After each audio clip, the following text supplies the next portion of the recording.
What is career development? Is it all about promotion or is it ultimately about progression? We're going to explore this and a lot more. Hi, welcome to the Let's Talk Talent channel where we discuss the world of HR and talent management. We're here to help you unlock the potential in your people. Now, the traditional world of careers has fundamentally changed. So when I started my career, it was all about moving to the next level. So I worked at the BBC, and if I'd spent the next 10, maybe 12 years, I'd have got to a senior management position.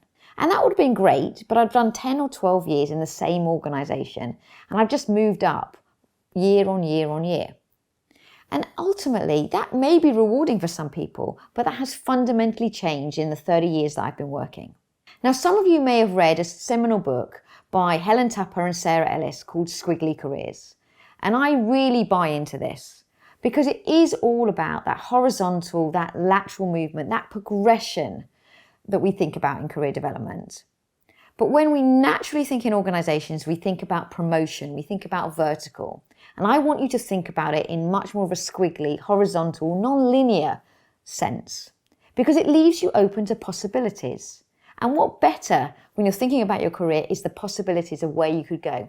So it's not about the destination, it's about the journey. So when you're thinking about career development, start to give people clarity, consistency and transparency of the world of possibilities, not just the job role that they can move to next. So do you believe in squiggly careers? Do you think it's about promotion or progression? How are you thinking about making things transparent in your business? If you found this video helpful, please like and subscribe for more useful HR and talent management video content. Hope you enjoyed this video. See you next time.